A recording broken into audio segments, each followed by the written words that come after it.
Alors on y va, Boker Tov à tous. On va essayer de faire une petite préparation à la veillée de Hoshana Rabbah qui arrive et d'essayer de comprendre un petit peu qu'est-ce que vient faire Mamash cette veillée à cet endroit au moment des Chagim. A priori, on avait une montée au niveau de Elul, préparation vraiment dans la concentration, etc., qui nous a amené jusqu'à Rosh Hashanah, qui était le fameux grand jour Yom Hadin, après les jours de Teshuvah et Kippour. Et a priori, on a compris qu'en sortant de Kippour, ça y est, on avait lâché ce concept et on était rentré dans un concept plus de simcha, voilà, un peu plus cool, entre guillemets. Et on nous dit quoi? D'un seul coup, à la fin de Sukkot, où ça y est, on a fait Ar Sameach, comme la Torah elle demande. Après, on a l'impression qu'on nous ramène un petit peu en arrière, comme s'il y avait une petite... comme s'il y avait un oubli. Ah non, attends, tu croyais qu'on avait fait ça, mais en fait, il nous manque quelque chose. Et hop, on va replonger dans une nuit de quoi? On te dit, il faut pas dormir, il faut étudier la Torah, il y a un tikkun à lire, c'est faire des varim, et teilim, et on va refaire quoi? Les slichot. Mais attends, c'est lourd ça. Ça n'a rien à voir avec maintenant. Il va y avoir, il y en a qui font chauffard et tout ça, c'est bizarre. C'est presque un retour en arrière. Parce qu'on est revenu au point de départ. D'accord? Qu'est-ce que vient faire cette nuit de Hoshana Rabbah pour compléter, entre guillemets, toute notre progression? Donc on avait l'impression qu'on avait changé de cap, on monte, et hop, là on a l'impression qu'on est revenu complètement en arrière. Les Chachamim vont d'ailleurs remarquer que les lettres, les initiales de Rosh Hashanah, ce sont les mêmes initiales à l'envers de Hoshana Rabbah. Comme si on avait inversé le système. C'est-à-dire que tu as fait Rosh Hashanah, tu as avancé, et hop, dès qu'arrive à Hoshana Rabbah, tu recommences en réalité, et tu refais la même chose qu'au départ. Mais si on en avait demandé à quelqu'un, on lui avait montré comme c'est toute la progression, on lui aurait demandé comment on termine la fête de Sukkot, jamais il aurait institué une soirée comme ça. D'autant plus que quoi? Que la Torah elle-même ne parle pas de cette soirée. Elle dit rien sur Hoshana Rabbah. On termine la fête de Sukkot et on passe directement à Shmini Atzeret, etc., la Simcha. C'est la Gemara qui en parle un petit peu. Et véritablement, il faut comprendre, la fête de Hoshana Rabbah, la soirée de Hoshana Rabbah, elle a pris véritablement une ampleur et une diffusion beaucoup plus tard. Beaucoup plus tard, quand on a vu ce que le Zohar il a marqué sur la nuit de Rosh Hashanah, ce qui se passe exactement, quand les kabbalistes comme de Tzfat, du Harizal, etc., ils ont véritablement rajouté sur des secrets, voilà ce qui se passe véritablement le soir de Rosh Hashanah, ce qu'il faut faire, etc., que ça a donné aux gens une idée de ah ouais, non, c'est pas une petite soirée, quoi, c'est pas juste comme ça, quelque chose au passage, il y a vraiment quelque chose d'important. Mais si les rabbinim n'avaient pas fait tout ça, ça serait peut-être une soirée comme ça qui passerait complètement inaperçue. Donc la question, elle est, qu'est-ce qu'il y a véritablement dans ce moment-là, dans cette veillée-là, à laquelle il ne faut pas passer à côté? Parce que si on passe à côté, en réalité, alors des fois, on aurait pu venir, on va rester réveillé, et au final, on ne sait pas ce qu'on est venu chercher. La veillée à Shavuot, elle s'appelle aussi Hoshana Rabbah? Non. Non. Ça s'appelle veillée. C'est la veillée. Donc c'est deux différences. Ouais. D'ailleurs, il y a une grande différence entre la veillée de Shavuot et la veillée de Hoshana Rabbah. C'est qu'on nous dit que dans la veillée de Shavuot. On prépare pour la nuit de Hoshana Rabbah. Voilà. Qu'est-ce qui se passe? Faut juste lui dire qu'on est là. On t'entend en tout cas. Hein? Faut continuer, on t'entend. Ah, je continue? Ah, voilà, Khazak. Il faut juste voir la différence qu'il y a entre la veillée de Hoshana Rabbah et la veillée de Shavuot. C'est quoi la grande différence qu'il y a entre les deux? C'est que la veillée de Shavuot, les femmes, elles sont plutôt rotes de la veillée. D'après le Zohar, la veillée de Hoshana Rabbah, les femmes, elles sont hayavot de la faire. Comme les hommes, la même chose. Elles doivent rester réveillées, elles doivent étudier des textes, etc. Donc d'après le Zohar, cette nuit-là, elle est chachou, même pour les femmes, elles doivent le dire. Qu'est-ce qu'elle a, bichlal, cette nuit-là de particulier, pour véritablement ne pas passer à côté. Alors, C'est un style. je peux lui dire de... Bon. Alors, pour essayer de comprendre ça, il faut essayer de comprendre d'abord qu'est-ce qu'on est venu chercher en venant résider sous la souka. D'accord? Parce qu'on voit que la fête d'Hoshana Rabbah, la veillée, c'est le prolongement, c'est la conclusion de toute cette fête en réalité de Sukkot. Donc il faut comprendre la progression de Sukkot qui nous amène, c'est-à-dire qu'en gros, tout ce que tu as été venu chercher pendant Sukkot, c'est quoi le tarklit? C'est quoi le but? C'est Hoshana Rabbah. Mais comme j'ai dit au début, a priori, c'est bizarre, parce que si tout le but du tarklit de Hoshana Rabbah, c'est une soirée qui ressemble à Rosh Hashanah, Alors en réalité, il fallait rester à Rosh Hashanah. Donc, je comprends pas. J'ai commencé bien, tu me fais aller à quelque part, et après tu me ramènes à l'envers pour me refaire faire la même chose exactement que je faisais au départ. Donc il faut comprendre véritablement qu'est-ce qu'on est venu chercher quand on est venu résider sous la soukha. Il faut arrêter. Il faut arrêter la porte. D'accord? Pendant 7 jours, on est venu résider sur la soukha. Pourquoi? Chachamim, ils disent qu'on est venu tout simplement réaliser en permanence, pendant les 7 jours, combien Akadosh Baruch Hu, il a une shmira, une protection sur chaque personne du Ham Israël. Le concept de la soukha, en réalité, c'est juste réaliser un principe de la Torah. C'est quoi? En od milevado. Il n'y a rien d'autre excepté Akadosh Baruch Hu. Si je vous demande à tous, c'est quoi ce concept de en od milevado? C'est un concept véritablement, de vie. Ça veut dire, la Torah, elle est basée birklal sur ce concept. Maintenant, c'est quoi véritablement ce concept de en od milevado? Quand on vient sur la soukha et qu'on s'abrite sous le srar, on le dit, le srar, il représente en réalité quoi? Il représente en réalité la shrina. Akadosh Baruch Hu qui vient entourer, comme les fameuses ananim, etc., qui venaient entourer les Bnei Israël. Un homme, il doit comprendre aujourd'hui, un Yehudi, il doit réaliser pendant ces 7 jours-là, que Akadosh Baruch Hu, en réalité, il est le seul à exister dans le monde. En od milevado, ça veut dire, il n'y a rien d'autre dans ce monde-là, il n'y a rien d'autre à part lui. Qu'est-ce que veut dire ce concept? Ça veut dire que tout ce que tu vas faire, toi, au quotidien, tout ce que tu vas te déplacer, etc., tu dois comprendre en réalité que tout ce que tu as en face de toi n'est qu'une sorte d'hologramme d'Akadosh Baruch Hu. Ton ami, en fait, c'est Akadosh Baruch Hu. La table, c'est Hachem. Le banquier, c'est Hachem. Le juge, c'est Hachem. La macolette, c'est Akadosh Baruch Hu. Akadosh Baruch Hu, en réalité, il est dans tous les recoins de la vie que tu vas connaître. Ta femme, en réalité, c'est Akadosh Baruch Hu. Ton enfant, c'est pareil. Toutes les choses que tu as en face de toi, toutes les personnes que tu vas côtoyer, la seule chose qui existe en réalité dans ce monde-là, c'est uniquement la présence d'Akadosh Baruch Hu. Il n'y a rien d'autre qui n'existe à part lui. Rachamim dit qu'avec ce concept-là, tu vas éviter en réalité d'arriver à des mauvaises interprétations de ton quotidien. Tu vas arriver à des fois des situations, un tel il va te faire quelque chose. Toi tu vas toujours avoir tendance à dire quoi? David il m'a fait ça. Shmuel il m'a fait ça. C'est faux en réalité. Ça c'est un concept, c'est une phrase là, c'est du sheker en réalité. C'est que tu n'as pas compris un concept dans la vie. En od milevado. Quand David il te fait ça, qui c'est qui t'a fait ça? Akadosh Baruch Hu il m'a fait ça. Lui, Hachem il m'a dit ça. Hachem il m'a parlé comme ça. C'est tout est comme ça dans la vie.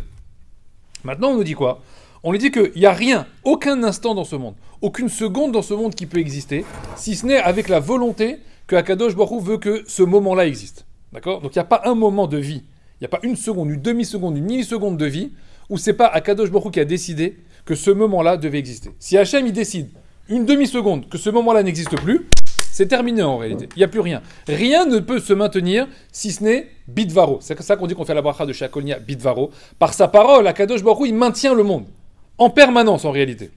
C'est pour ça que quand on vient faire la tfila, on a fait un concept qui est quoi? Hachem Melech, Malach, Veyimloch. C'est quoi ce concept? Au présent, il n'y a que lui. Au passé, il n'y a que lui. Et au futur, de toute façon, il y aura toujours que lui. C'est le concept du Shema Israël, Hachem Melukenu, Hachem Echad. C'est quoi Echad? C'est pas qu'il est un dans les cieux.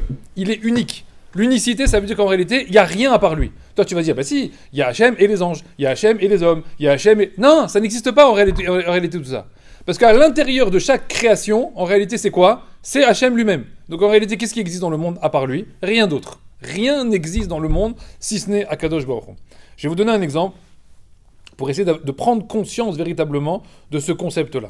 Chachamim nous demande de toujours considérer que tout ce que tu fais, partout où tu vas, en réalité, tu es avec qui? Tu es toujours avec Akadosh Baruch Hu. Au travail, tu es avec Hachem. Tu vas te promener avec Hachem. Sans arrêt. Tous les éléments de ta vie ne peuvent pas être dissociés de la présence d'Akadosh Baruch Hu. C'est le fameux Melo Kol Haaretz Kevodo. Akadosh Baruch Hu remplit le monde de son kavod. C'est quoi le monde? C'est partout en fait. C'est tout l'espace. Le temps et l'espace, en réalité, ne sont un accordéon d'Akadosh Baruch Hu qui nous permet, nous, on a l'impression de se mouvoir et de se déplacer, etc. Mais en réalité, la seule chose qui existe dans ce monde, c'est uniquement lui. Chachamim vont donner un exemple. Ils vont dire par exemple, si maintenant quelqu'un, il était, on va dire, à Tel Aviv, il est à Bnei Brak, d'accord, il se balade, et on l'appelle au téléphone, et on lui dit, où tu es? Alors il va dire, je suis à Tel Aviv, je suis à Bnei Brak, très bien. Après, ce type-là, il prend le bus, il voyage, et 1 heure après, il est à Jérusalem. Et quelqu'un d'autre, il l'appelle, lui dit, ça va, ouais, où tu es? Il dit, maintenant je suis à Jérusalem. J'étais à Tel Aviv, maintenant je suis à Jérusalem. Très bien. Chacham, ils me disent, si on prend maintenant la même histoire, mais au lieu d'un homme, maintenant, on prend un enfant. Et on prend un enfant qui était à Tel Aviv avec sa maman. Il se promenait avec sa maman. Il a 4 ans, l'enfant.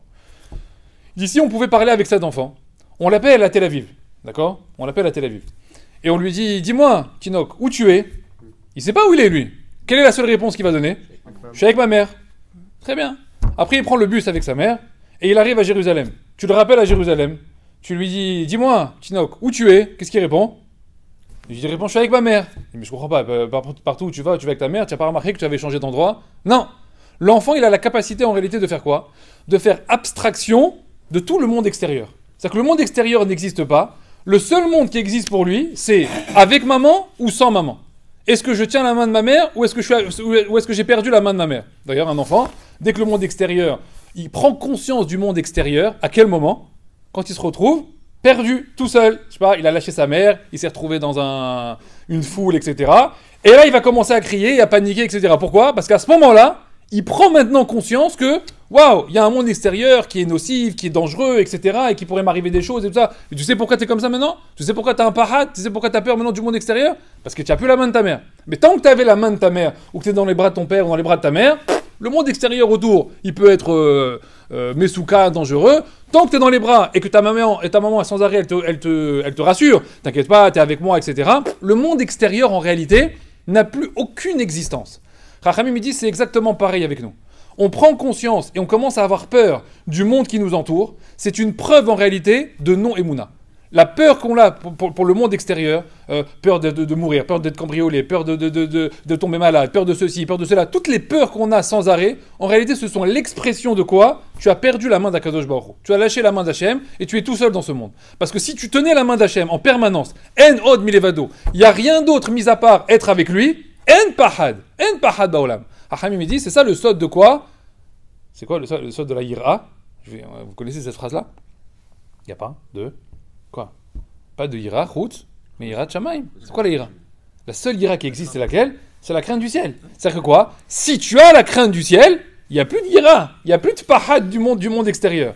Les peurs que tu as au quotidien ne sont que l'expression en réalité, c'est comme un critère pour toi, c'est comme un critère, un curseur, voilà, qui va te montrer en réalité à quel niveau tu es de proximité avec Hachem. Donc en réalité, tu peux le savoir même toi-même, tu n'as pas besoin de savoir aux autres. À toi de savoir en réalité les choses qui te font peur. Tu as peur des cafards, tu as peur des souris, tu as peur de la nuit, tu as peur des cambrioleurs, tu as peur d'un bruit, tu as peur de ceci, tu as peur de cela. Ça veut dire quoi? Tu as oublié Akadosh Baruch Hu. C'est marqué dans les clalotes de Kitavo que Akadosh Baruch Hu, à partir du moment où tu vas l'abandonner, il te fera arriver à un matzav où tu auras peur, c'est marqué là-bas, du crissement d'une feuille qui tombe par terre. Tu vas arriver à un tel niveau d'éloignement que la moindre petite chose finira par te faire peur. Et aujourd'hui, la vérité, Bémet, on est beaucoup comme ça. Un moindre élément qu'on n'avait pas prévu, par exemple, tout de suite, on commence à avoir un stress, une angoisse, un bruit qu'on n'avait pas prévu. Et c'est quoi ce bruit? Et qu'est-ce qui se passe? Et tatati, et tatata, et quand il fait noir, Mais pourquoi t'es comme ça? En pahad baolam. Pourquoi? Il n'y a rien, mais mis à part Chut mirat shamayim, normalement, sans la crainte, si ce n'est la crainte d'Hachem. Il n'y a pas de ira. Chachamim me dit, c'est comme ça qu'ils ont grandi. Tous les gdolim qu'on connaît aujourd'hui, ils ont grandi que avec ce principe.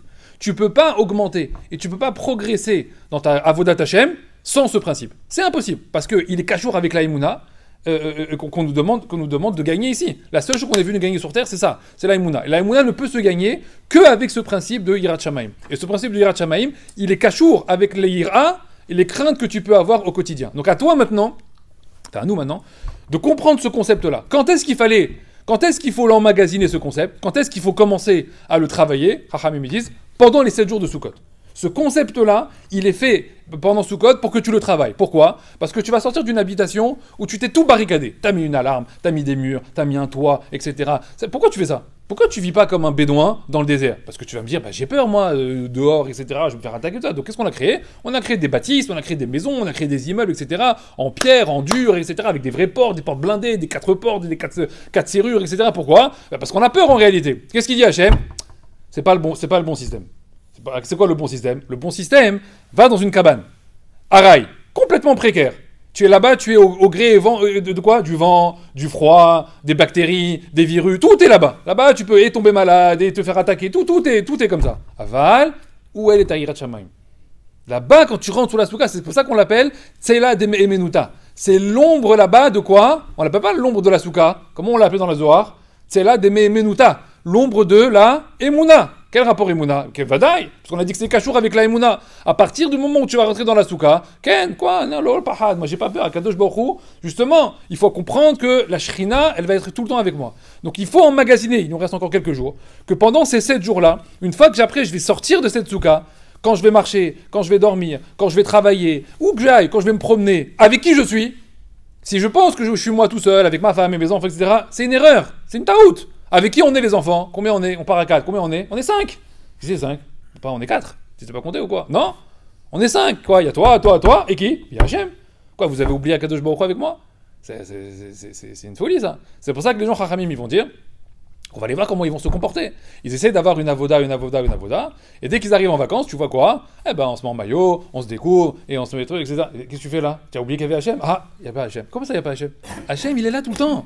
C'est marqué, regardez dans les Sfarim. C'est marqué, je vais vous dire même des phrases, il est dans les salles de bain, il est au fleuve, il est à la mer, il est aux toilettes, il est partout en réalité. Partout, tout ce qu'on fait, Akadosh Baruch Hu, il ne quitte jamais son fils. Jamais. C'est comme ça.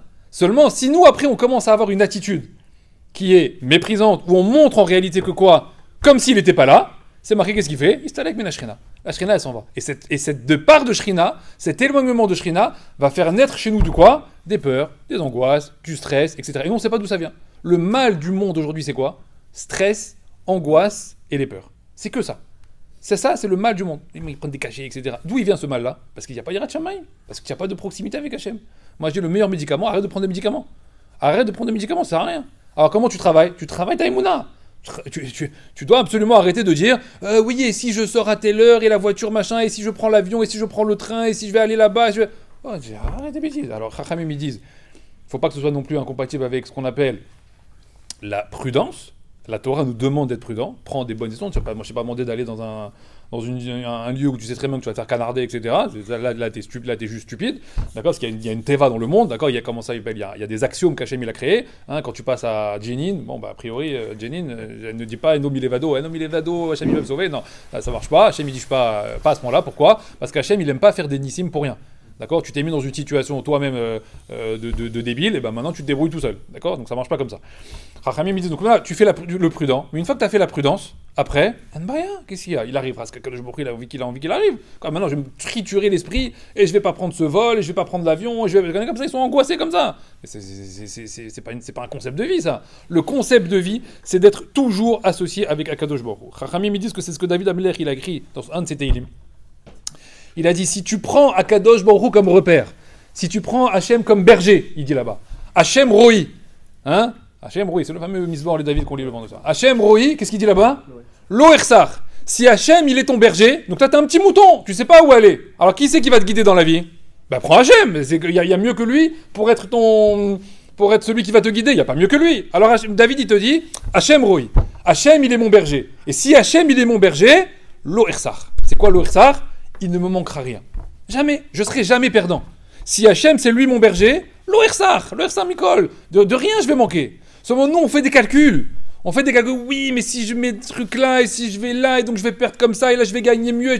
Attends, Mihaïla, tu le fais en accord avec Hachem? Ben, pas vraiment. Alors, c'est Ersar. Il va y avoir un manque au final. C'est le bout du tunnel là-bas, c'est qu'au final, tu vas avoir un problème. Toi, tu le vois pas tout de suite, mais c'est un problème. Quand est-ce que tu es sûr de gagner à 100%? Hachem Roi. Si Akadosh Baruch Hu, il est ton berger, David Amelech, il a signé dans le Teilim, Lo Ersar. Il ne te manquera strictement rien. Chachamim, ils disent, ça c'est le concept de la souka. À partir du moment où Chachamim, ils disent, d'ailleurs, regardez comment c'est fort. On l'avait déjà dit dans les cours précédents, je vais dire pour ceux qui n'ont pas entendu. On nous dit que la souka, a priori, aurait dû être normalement la célébration des nuées de la sortie d'Égypte. Au final, ces nuées-là, on les a perdues, d'accord, parce qu'il y a eu la faute du Hegel. Et au final, la fête de Sukkot symbolise maintenant plutôt les nuées qu'on a récupérées, d'accord, après la Yom Kippour, etc.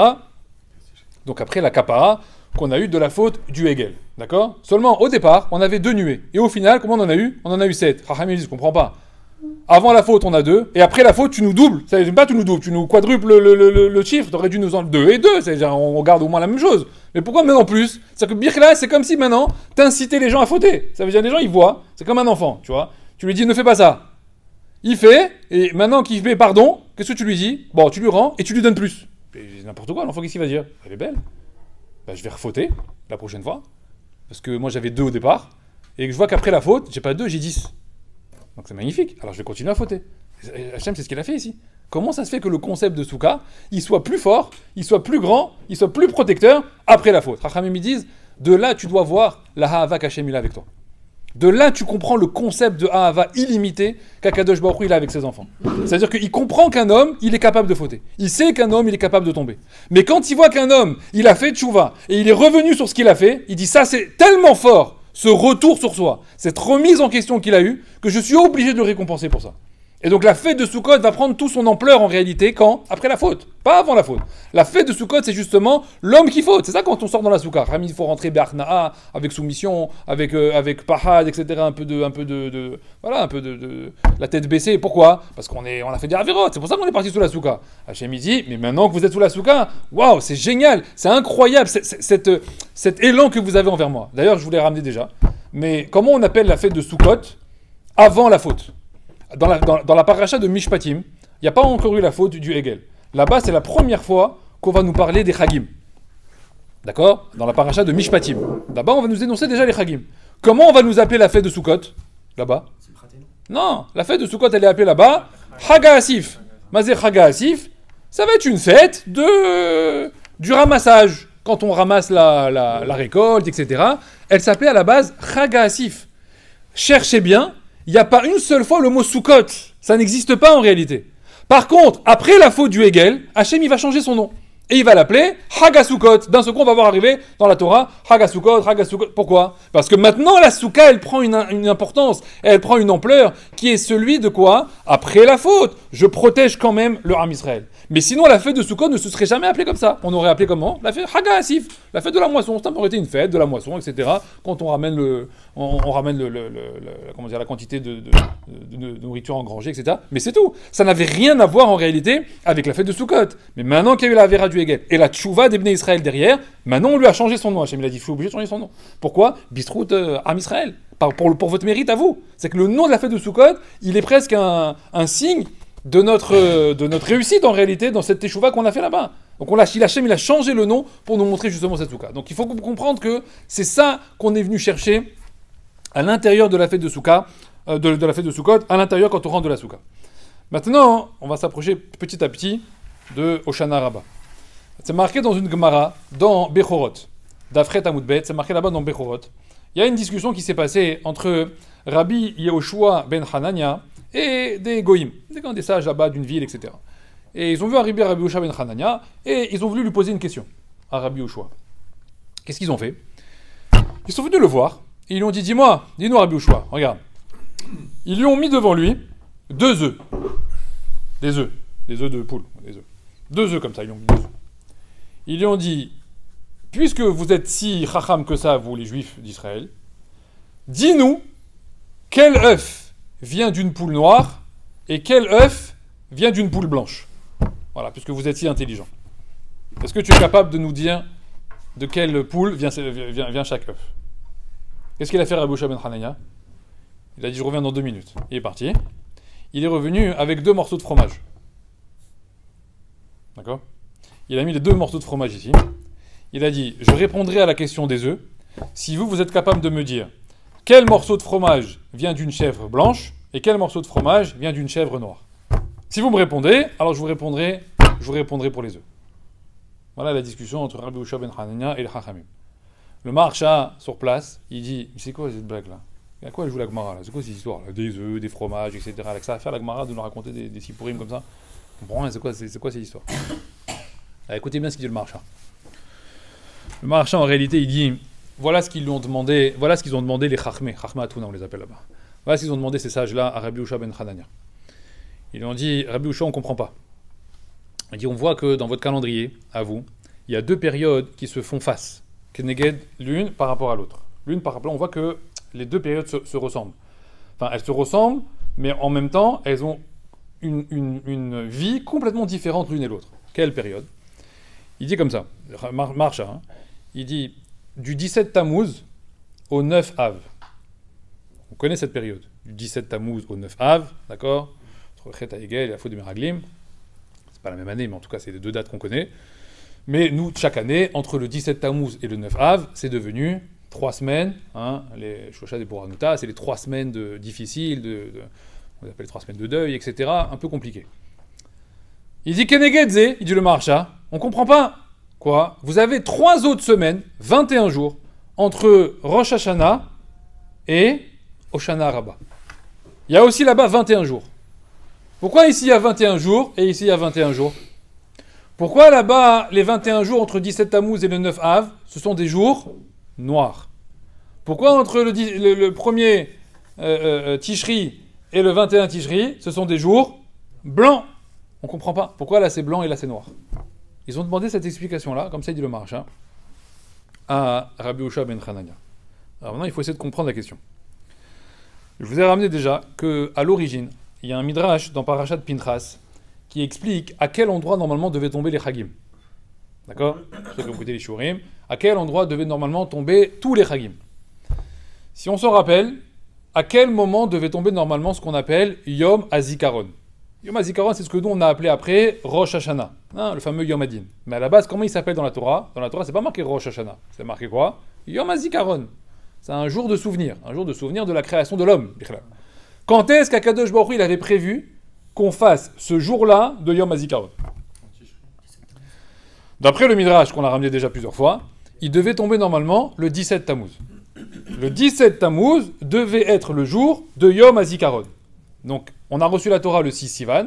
40 jours plus tard, Moshe descendait avec la Torah. Et ce jour-là, normalement, comment il devait s'appeler dans le Midrash, d'après Hachem?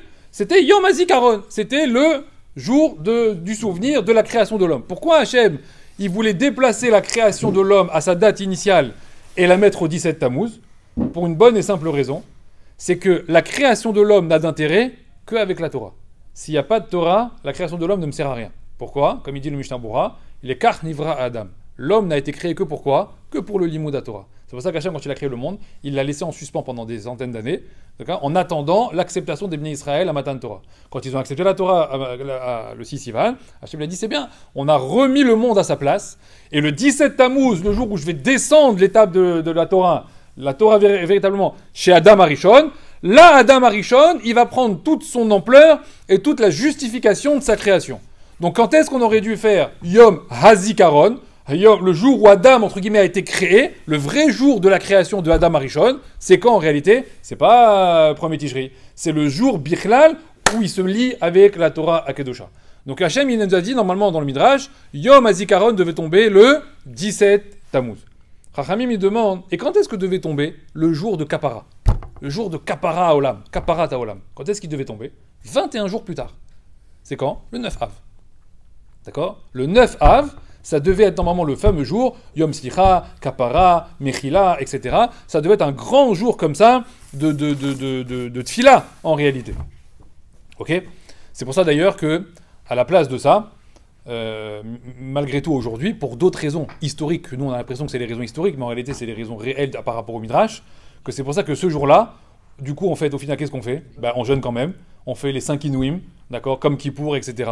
Alors nous on dit oui, c'est parce qu'il y a eu le temple, etc. Après, en réalité pas du tout, c'est parce que ce jour-là en réalité, c'est le jour d'origine, c'est le jour normalement depuis la création qui était prévu justement pour ce jour de Silicha et Kapara. Donc comment Akadosh Baruch Hu en réalité avait prévu les choses, nous dit le Midrash?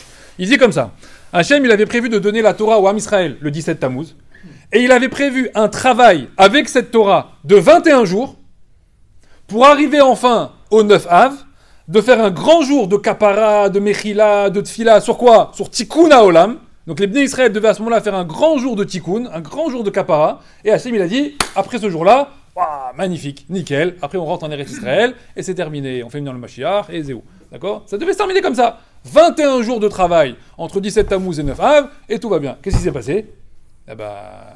Nous on a inversé toute la marmite, c'est que ce fameux jour-là du 17 Tammuz, qui était Yom HaZikaron, l'homme a prouvé en réalité que quoi? Mais qu'il n'avait pas bougé de Adam Arishon sans Torah. C'est-à-dire qu'en réalité, quoi? Pas d'Emouna, il n'a pas cru en Moshe, il n'a pas attendu, ils ont fait le Vaudor, tout l'inverse. Qu'est-ce que ça a provoqué ça? Ça a provoqué une coupure en réalité dans quoi? Dans la Mechila et dans la Slicha. C'est vrai qu'il a fallu cravacher.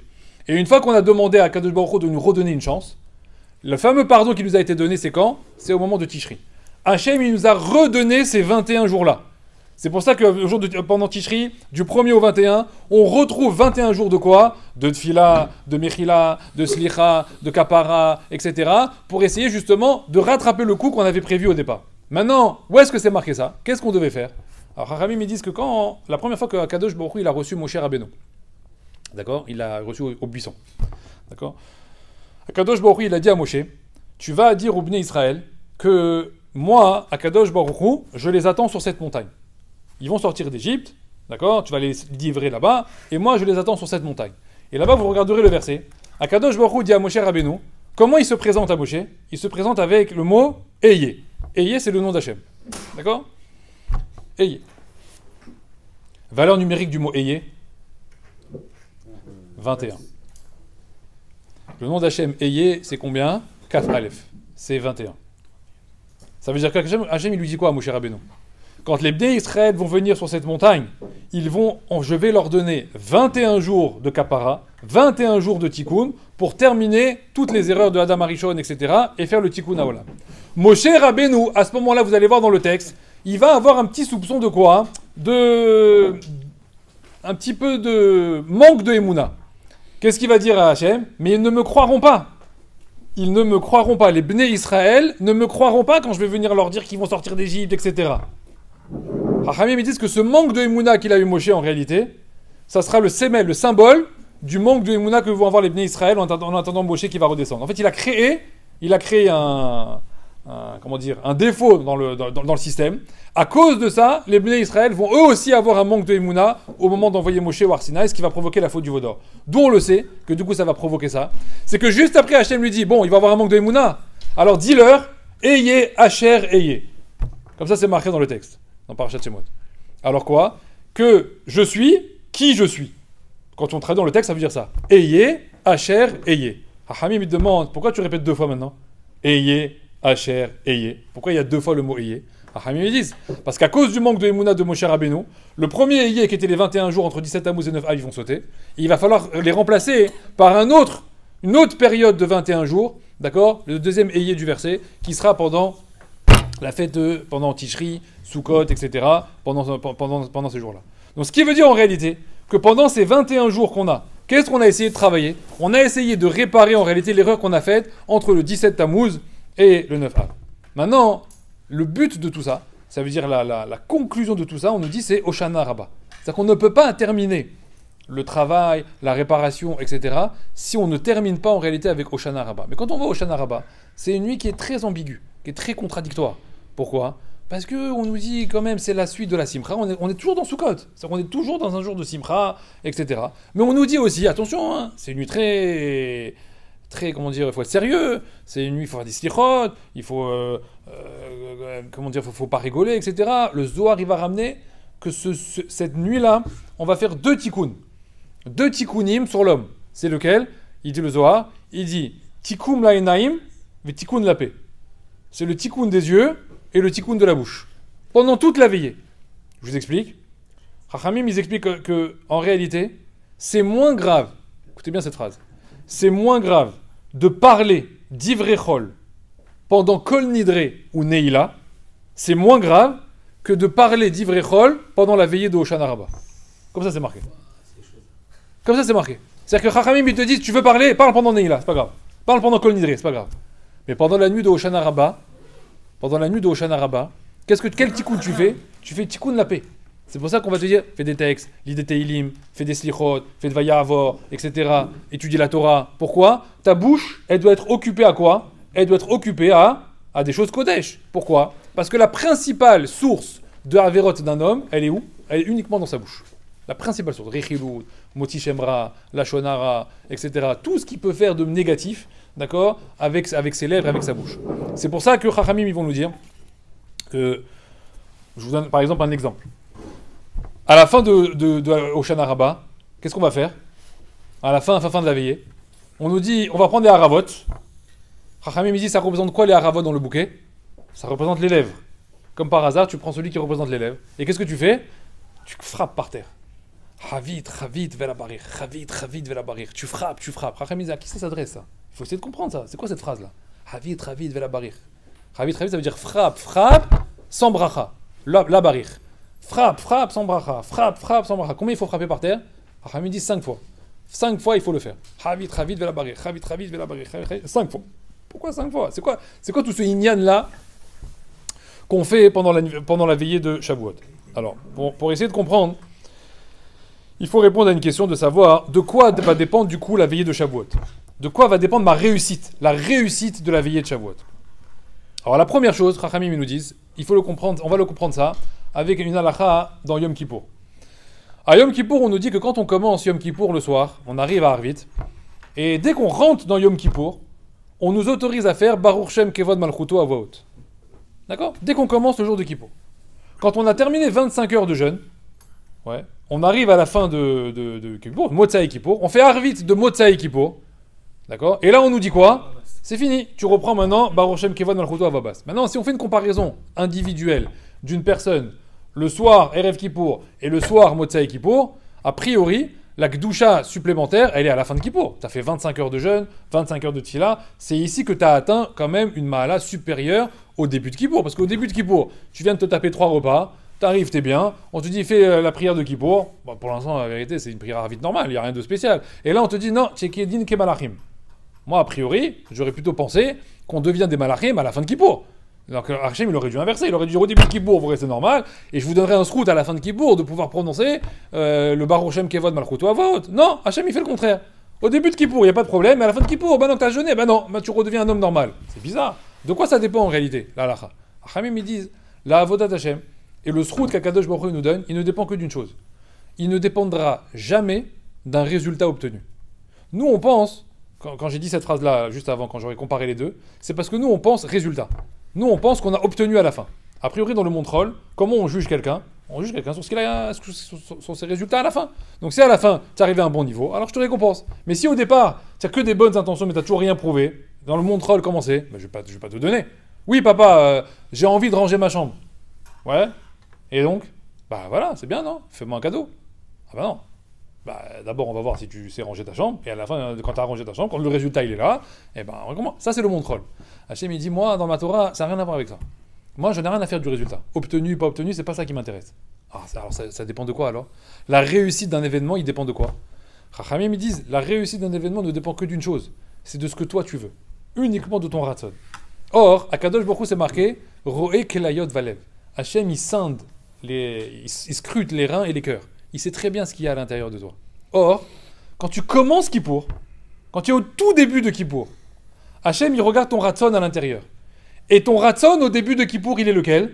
De vouloir faire une belle fila, de vouloir faire une belle journée de Kippour, de vouloir t'élever pendant ces 25 heures. Tiens, un vrai ratson de Avodat Hachem. Mais pour l'instant, tu n'as encore rien prouvé sur le terrain.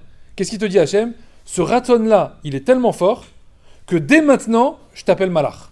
Dès maintenant, je te donne le statut de Malach. Par contre, à la fin de Kippour, même quand tu as terminé les 25 heures de jeûne, pendant le Harvit de Motsai Kippour, il est où ton ratson? Il est de t'élever? Non. Hachem, il dit, moi je sais très bien où tu veux aller. C'est où? Ça y est, tu veux manger.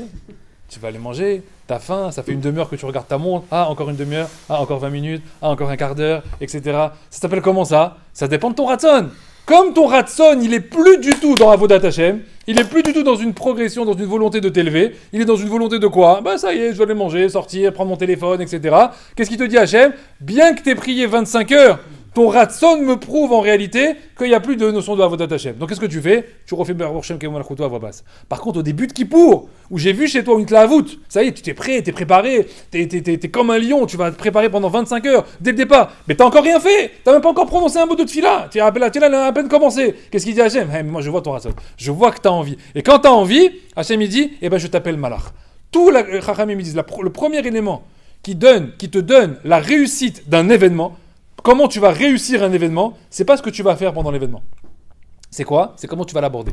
Quel ratson tu vas avoir dans cet événement? Est-ce que tu as attendu cet événement? Est-ce que tu as un ratson de vouloir vivre cet événement? Hachem dit, quand je vois ça, C'est maintenant que je te donne le srout bichlal de l'événement. Après, ce qui se passera derrière, que tu as réussi, t'as pas réussi, ça s'est bien passé, pas bien passé, en baya. Moi, je juge pas les résultats d'un homme. Je juge pas ce qu'il arrive à faire derrière. Des fois, il peut y arriver, des fois, il peut ne pas y arriver, des fois, ça peut marcher, des fois, ça peut ne pas marcher. Peu importe. Un homme doit jamais se dire, ah ben voilà, je voulais, ben, c'est tout à foirer, finalement, c'est à l'envers, donc du coup, on me comptera rien. Hachem me dit, c'est pas vrai. Ça n'a rien à voir avec ça. Je m'en fiche du résultat. Ça ne m'intéresse pas. Moi, tout ce que je veux voir, c'est la hitla-voûte de quelqu'un. C'est l'envie d'un homme de vouloir se rapprocher de moi. Et cette envie-là, pour moi, elle est suffisante. La question, elle est, il faut qu'on se développe, ce raton. Parce que si tu arrives à la veillée de Hoshana Rabbah, en tirant la patte, ouais, je suis là, mais bon, je suis fatigué, j'ai pas envie d'être là. Et rien que tes mots, déjà, ils trahissent en réalité ta venue. Rachamim me dit, si tu viens avec cette attitude-là, ils disent, ne fais pas la veillée.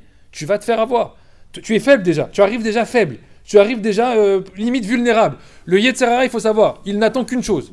Il n'attend que la veillée de Hoshana Rabbah, il dit le Zohar. Que la veillée de Hoshana Rabbah. Pourquoi ? Parce que c'est une nuit qui est tellement importante, tellement de Gdusha, tellement de Paha, tellement de Hashivut au niveau des Tikkunim, etc. Qui dit, moi, c'est bien. Fais Elul, vas-y, fais Elul. Fais Sichot, 30 jours. Fais Rosh Hashanah, vas-y, fais Shofar, vas-y, fais Kippour. Fais ce que tu veux. Moi, de toute façon, je t'attends où ? Je t'attends à la sortie. Moi, j'attends Hoshana Rabbah, le dernier jour là-bas. Une fois que je vais arriver là-bas, tu vas venir pendant 5 ou 6 heures, tu vas être tellement fracassé, là-bas, tu n'avais pas envie de venir, et moi, là-bas, je vais m'amuser avec toi, tu ne sais pas à quel point. Tu vas parler la Shonara, et tu vas parler d'Ivulpe, et tu vas te parler d'Ivrechol, etc. Ben, c'est normal, c'est la veillée, etc. Mais tu ne comprends pas c'est quoi cette veillée. Le Yetzer Hara, lui, il sait très bien c'est quoi cette veillée. Mais seulement toi, tu n'as pas encore compris l'importance réelle de cette veillée. Chachamim, ils disent, les Chachmé à Moussar, ils te disent, normalement, dans cette veillée, Tanit Dibour. Un homme, il doit faire. Des gens, il faut Tanit Dibour à Kippour. Ça ne sert à rien. Ta'anit Dibour, c'est quand ? C'est Hoshana Rabbah. Pendant cette veillée-là, c'est quoi ? Que Limut Torah, que Teilim, que Slichot, etc. Et le reste, je dis rien. Parce que Chachamim, ils disent que le Tikkun Hoshana Rabbah, c'est pour ça le symbole d'Aravot, il se fait avec c'est le Tikkun de quoi ? Tikkun AP, le Tikkun de la bouche. Donc si tu parles n'importe comment, même que tu as fait tes Teilim, tes Slichot, t'es resté pendant 7 heures réveillé, ça sert à rien, Bichlal. Il faut que tu comprennes en réalité que ce soir-là, c'est la bouche, Bichlal, qu'il faut préserver. Et ce jour-là, il est tellement grave, tellement important, et tellement pahad, que c'est ce qu'on va dire en réalité, on le dit déjà depuis tous les Hoshanot. Depuis toutes les Hoshanot, on a peur de ce jour-là. C'est quoi, Chachamim ils disent ? C'est pour ça qu'on dit dans les Hoshanot, Ana Hashem Oshia Na. De grâce à Kadosh Baruch Hu, sauve-nous s'il te plaît. Comme ça on traduit cette phrase. Non, dans les Hoshanot, Ana Hashem Oshia Na. Ana Hashem Oshia Na. C'est quoi cette phrase-là, Oshia Na ? Chachamim ils disent Oshia Na. Mazé Na. Na, c'est valeur numérique 51. C'est quoi 51 ? C'est que depuis le premier Elul, tu comptes 51 jours. Quand est-ce que tu arrives ? Hoshana Rabbah. C'est-à-dire que depuis les Hoshanot de Sukkot, on est déjà normalement conditionné à l'idée qu'en réalité le jour le plus important de Sukkot, tu sais c'est quand ? C'est la veillée de Hoshana Rabbah. Et ce jour-là, il est très, très dangereux, très grave. Pendant Sukkot, le Yetzer Hara, il t'a laissé tranquille, t'es tout ça, Tsouka, etc. Quoi la kavod. Mais moi, t'inquiète, je sais qu'il y a une veillée là-bas où tu vas pas réussir à t'en sortir. Et là, sur cela, je vais t'attraper. Et nous, qu'est-ce qu'on demande ? Anna Hashem, Oshiana, je t'en supplie, Akadosh Baruch Hu, sauve-moi, aide-moi pendant cette veillée à ne pas faire à ne pas faire n'importe quoi, à ne pas faire des bêtises. Ça, c'est la première chose, c'est au niveau du raton. Un homme, il doit avoir envie, bichlal, de s'en sortir pour y arriver. Maintenant, le deuxième tikkun, on a dit, c'est quoi ? C'est au niveau des yeux. D'accord ? Cette nuit-là, elle est tikkun apé, et tikkun aenaim. Comment on fait le tikkun des yeux pendant la veillée de Hoshana Rabbah ? Chachamim dit, c'est très simple. C'est pour ça que Chachamim nous ont demandé de faire quoi pendant cette veillée ? Ils auraient pu faire une nuit de limoud, et après il va dormir. Pourquoi ils ont demandé de rester réveillé ? Arrête, quelqu'un, il fait plus de Averot quand il est réveillé ou quand il dort ? Quand il est réveillé. Donc c'est dangereux en fait ce qu'ils nous ont fait faire. C'est-à-dire qu'ils te demandent de rester réveillé, et après ils disent ne faute pas. Mais alors va dormir. D'ailleurs on nous dit là-bas que si quelqu'un il n'est pas sûr de lui, il n'est pas sûr de résister, et on lui dit quoi ? Il vaut mieux aller dormir. Va dormir. Si pour faire n'importe quoi et pour faire des bêtises, va dormir, c'est pas grave. Tu auras arrêté la veillée. Mais pourquoi ils ont voulu qu'on reste réveillé ? Chachamim dit, tu sais pourquoi ils ont voulu qu'on reste réveillé ? Pour faire le tikkun aïnaïm, pour faire le tikkun des yeux. Pourquoi ? Parce que quand un homme il dort pas, au bout d'un moment qu'il dort pas, qu'est-ce qui va lui arriver ?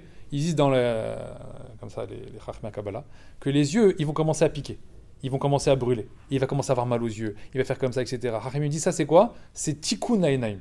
C'est pour que tu sentes une souffrance à l'intérieur des yeux, comme une petite srefa, kapara, comme si on l'avait passé au liboun, les yeux au chalumeau. Tout ça pour faire quoi ? Tikkun de Shmirat Enaim. Toutes les mauvaises choses que tu as regardées dans l'année, machin, etc. Quand est-ce que tu fais ce tikkun-là ? En restant réveillé. Chachamim dit qu'à chaque fois que tu veux faire un tikkun sur Shmirat Enaim, tu fais une veillée. Tu fais une veillée parce que ça va justement faire souffrir au niveau des yeux et les larmes qui vont commencer à couler, et tu vas te frotter comme ça plusieurs fois les yeux, et tout ça, c'est quoi? C'est pour faire la réparation au niveau de la vue.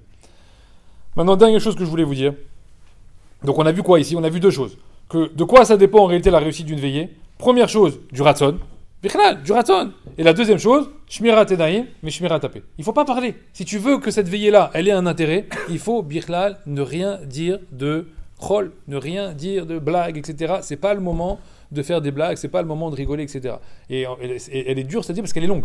Elle n'a rien à voir avec Shavuot. Shavuot, elle dure 4-5 heures. Là, ça peut durer facile 6-7 heures. C'est long. Après, il y a toute la fila derrière. Pareil, où il faut rester concentré. Même chose. Donc, qu'est-ce qu'il fait l'Yetzirah d'ailleurs? Des fois, il te laisse réveiller toute la nuit. Et après, il te fait dormir à la fila. Il te fait crever. Donc, en fait, t'as rien gagné. T'as tout fait à l'envers. Donc, il faut bien être messoudar, se connaître soi-même, savoir qu'est-ce que je suis capable de faire.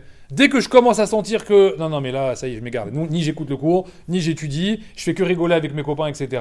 Il est 2h30 du matin, tu sais quoi, allez, je vais aller dormir, je reviens dans 4 heures, je fais la tfila au moins bien, etc. Et au moins je fais pas de bêtises. Il faut se connaître, il faut être honnête avec soi-même. Si on commence à dévier comme ça à droite à gauche, il faut absolument pas perdre cette veillée. Chachamim me disent, c'est l'un que dépend. C'est pour ça que finalement on fait un compte à rebours. C'est-à-dire que en fait, finalement la vraie progression c'était celle-là. C'est-à-dire que nous, on croyait qu'on était revenu en arrière. Mais non, Hachem, il te dit, une fois que tu as fait tes jours de Simcha, de Avodat Hachem, etc., Tzila de Meimunta, ça ne peut pas se terminer autrement. C'est quoi? Avec un tikkun. Or, ce tikkun de Hoshana Rabbah, Hachem, ils disent, regardez bien maintenant en réalité.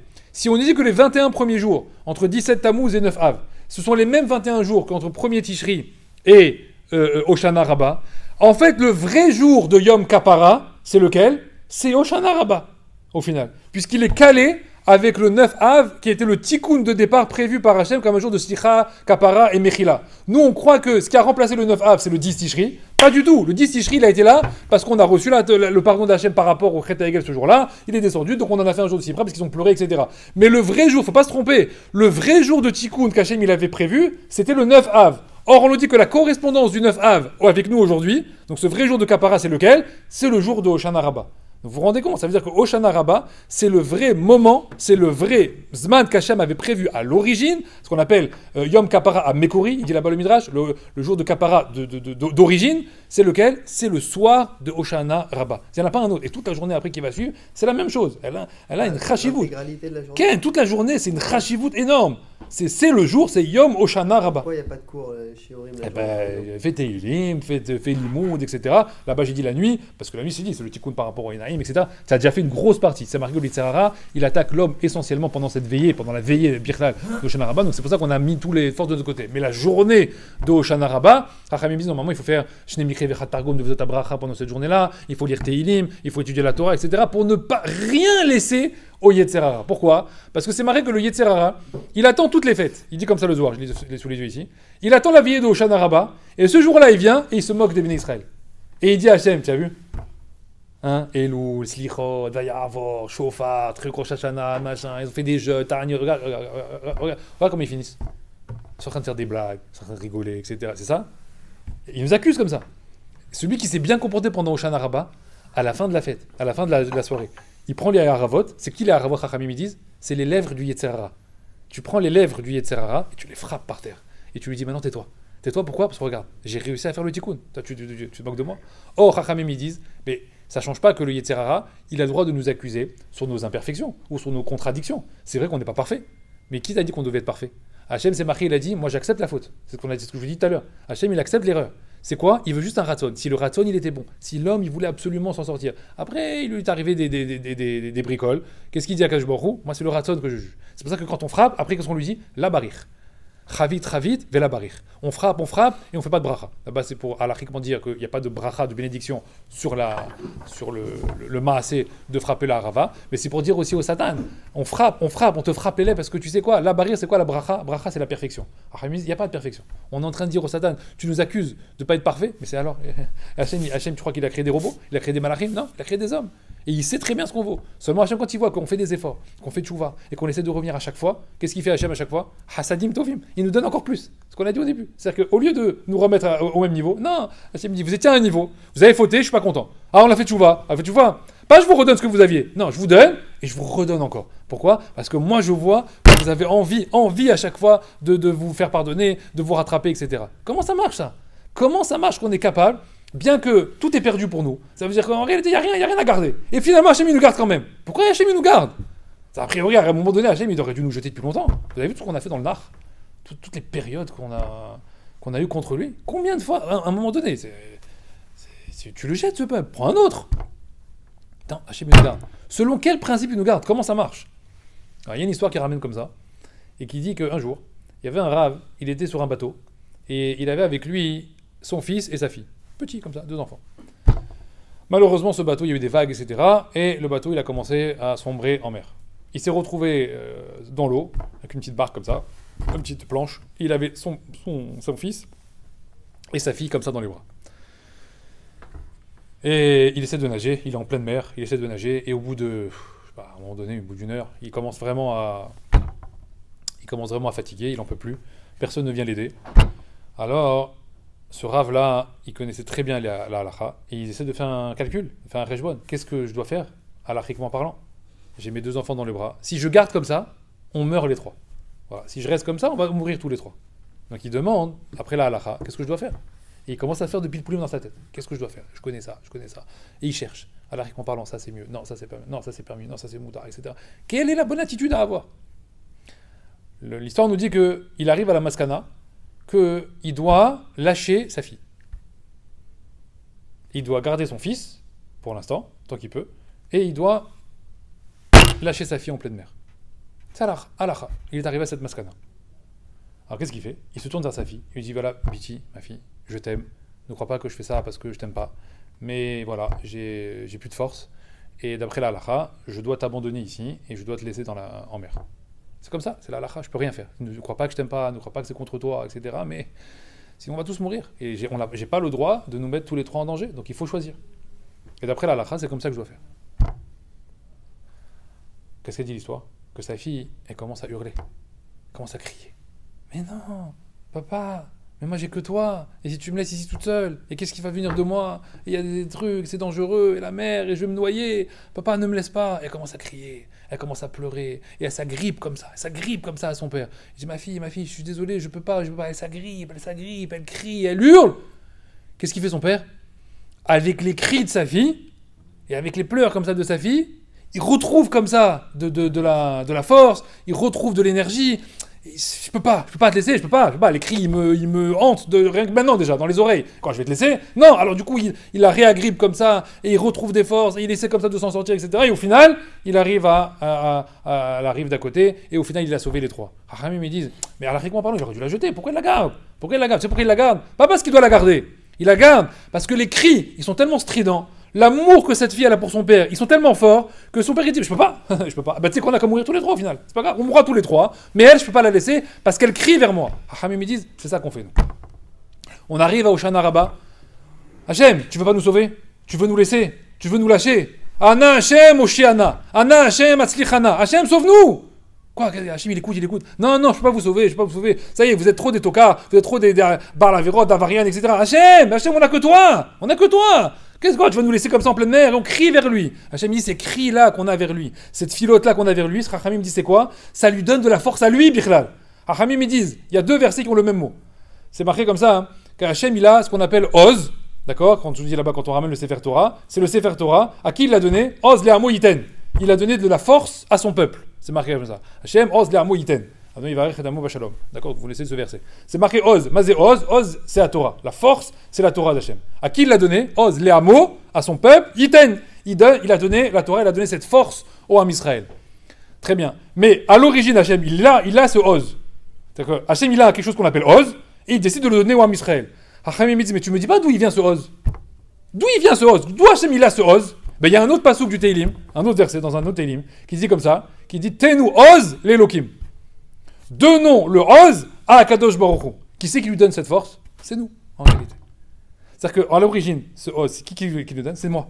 Quand je fais ma tfila, quand je prie Hachem, Tenu Oz l'Elokim. C'est moi qui donne cette force à Hachem. Et quand Hachem, il obtient cette force par notre filote, alors qu'est-ce qu'il fait Hachem, ce Oz-là? Les Amo Yiten. Alors il le donne à son peuple. Donc Hachem, il dit criez vers moi. criez vers moi, pleurez vers moi, priez vers moi. Si vous priez vers moi, kaviachol, on lui donne de la force à Akadosh Baruch Hu de quoi? De surmonter la halakha, qui est normalement de quoi? De nous abandonner, bichla, de nous laisser depuis longtemps. Hachem, il dit, les Moussards disent, on ne doit notre survie jusqu'à aujourd'hui et notre protection finalement jusqu'à aujourd'hui, malgré toutes les avérotes qu'on a fait, uniquement parce qu'à chaque fois qu'on était en cas de catastrophe et de détresse, on a su se tourner vers Akadosh Baruch Hu, et on a tous se tourner notre filote en lui disant, bah Hachem, au final, ok, on a tourné, mais il n'y a que toi. Il n'y a que toi en fait, on a compris. C'est ce que je vous ai dit au départ. En od milevado. Le fait de comprendre qu'il n'y a qu'une seule entité qui existe. Il n'y a qu'un seul Dieu. Il n'y a qu'un seul chemin. Il n'y a qu'un seul endroit où je peux aller. C'est ni le médecin, c'est ni le juge, c'est pas l'avocat, c'est rien autour de ça. Tout ça, c'est juste des hologrammes, c'est des guignols, c'est des pantins et c'est des figurants. La vraie source de toutes ces choses-là qui m'arrivent en réalité, en od milevado, ça ne vient que de toi. Akadosh Baruch Hu dit, quand j'entends ça, quand j'entends que véritablement vous êtes dirigé vers moi, même si vous en valez pas la peine, et même si vous, bisroudez, vous n'avez pas trop, aucun mérite, qu'est-ce qu'il fait Hachem? Il dit, c'est bien, Oz, je vous redonne, vous m'avez donné de la force, vous m'avez donné véritablement du koar, et bien ça je vous le redonne à vous. Parce que moi je redistribue mes richesses que vous me donnez. C'est-à-dire que vous me donnez mes richesses, et qu'est-ce que je fais moi avec? Et moi je vous le redonne. Le koar à Torah, il vient de là. Achim, c'est pour ça qu'il dit, Rabbi Nachman de Breslev, il est là-bas dans l'écouté Moharan, il dit que en réalité quand un homme il étudie la Torah, c'est Aya la traîne. D'accord? Il faut l'entourer d'une biche. C'est la biche, c'est quoi? C'est la tfila. C'est-à-dire que la Torah sans tfila, ça marche pas. Et donc il faut les deux. On est obligé d'avoir un kécher l'un avec l'autre. Comment? Parce que la tfila, elle monte vers Hachem. Elle lui donne cette force-là de quoi? De nous redonner Oz. Mais lui, il ne nous le redonne pas en tfila. Il nous le redonne en quoi? Il nous le redonne en Torah. C'est-à-dire que ce que nous, on lui donne en tfila, comment il nous le redonne à nous? Il nous le redonne en limud Torah et en avodat Torah, etc. C'est-à-dire que le kohar qu'on a dans la Torah ne provient que de la tfila qu'on lui fait par ricochet avec ce qu'il nous donne. Quand on aura véritablement compris le concept de ça, à Hoshana Rabbah, c'est le moment bichlal où il faut absolument comprendre que toute cette nuit-là, on va travailler justement tfila et Torah. C'est pour ça qu'on nous dit, il faut étudier, et après qu'est-ce que tu fais? Pas comme à Shavuot, tu veux faire que étudier. Ah, stop! Maintenant on arrête d'étudier. Qu'est-ce qu'on fait? Tfila! Pourquoi tfila? Slicha, Vayavo, Teilim. Pourquoi tfila? Allez, viens, j'étudie toute la nuit. Non, tu comprends pas. Cette nuit-là, il faut un mélange des deux. Il faut un mélange de Torah et de tfila. Et c'est pour ça qu'après, tu as toute la tfila de Hoshana Rabbah, c'est que la tfila de Hoshana Rabbah, elle est plus longue que la tfila de Shabbat. Elle est plus longue, Bichlal, avec la kafot, des machins, etc. Elle dure 3 heures. C'est plus long que presque Bichlal. Tu peux faire un Rosh Hashanah là-bas. En termes de temps, etc. Et en plus, en termes de fatigue et d'effort que tu vas y mettre, c'est incomparable. C'est Bichlal, Chachamim disent, la tfila de Shacharit de Hoshana Rabbah, du matin là, c'est la tfila la plus chachouf de l'année. C'est la tfila la plus chachouva de l'année. C'est-à-dire que c'est pas la peine de se demander, c'est peut-être Rosh Hashanah, peut-être c'est Kippour, peut-être c'est Yom Tov Pesach. Non. C'est des grandes filotes. Hein? C'est pour ça qu'elle est prioritaire sur une veillée. Mais Vadaï, c'est quelqu'un qui supporte pas la vie, on te dit attends. Le plus important, c'est que tu sois bien présent, bien là, avec Hitler à vous de quand? Au matin, à la tfila de Hoshana Rabbah. C'est Bichlal, la tfila qu'il faut absolument pas passer à côté. Il faut être très concentré dans les Hakafot, très concentré dans les Hoshanot. Là-bas, on va dire des versets de Kabbalah qui sont incommensurables. Le Mishnah, on en parle un petit peu là-bas. Tous les Anivaou, Oshiana, on en reparlera peut-être un petit peu Shabbat, etc. Anna, Hashem, Oshiana, tous ces versets-là qu'on a l'impression qu'on passe comme ça, c'est juste. Non, c'est pas juste des phrases. Bichlal, c'est des kochot, Mishuma Kabbalah dans le Zohar, qui sont marqués, que tu ne verras nulle part ailleurs. C'est des textes que tu ne pourras prononcer jamais, nulle part ailleurs, dans aucune tefila. Alors qu'il y a beaucoup de choses dans les tefilot ailleurs que tu répètes sans arrêt, de Shabbat en Shabbat, de Rosh Hashanah en Rosh Hashanah. Ça, c'est pas un Mahad Bashana. C'est une seule fois toute l'année. Ce koach-là qu'on va nous prendre et qu'on va donner à Hachem, il nous sera redistribué toute l'année. À une seule condition. C'est qu'on accepte de comprendre le concept que j'ai expliqué au départ. En od milevado. C'est-à-dire de comprendre véritablement que dans ce monde-là, rien n'existe. Même moi, j'existe pas. C'est ce qu'il a dit mon cher Rabbeinu. On n'est rien du tout. On est insignifiant devant Hachem.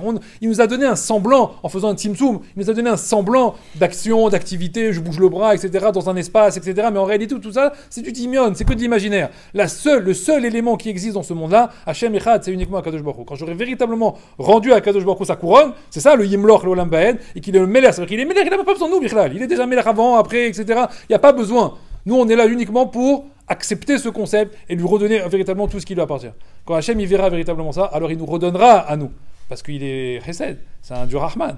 C'est un Kadosh Baruch Hu, il est Rahman avec nous, le Boré Olam, c'est comme ça. Il nous redonnera à nous quoi? La possibilité d'avoir de la tzlacha, d'avoir de la Torah, d'avoir du limoud, etc. tout le reste de l'année. Bezrat Hachem, c'est tout ce que je souhaite. Et Hoshana Rabbah, comment tu le traduis? Oshana, sauve-nous, s'il te plaît. Rabbah, c'est pas non. Rabbah, c'est beaucoup. Ouais. C'est grand. Au grand.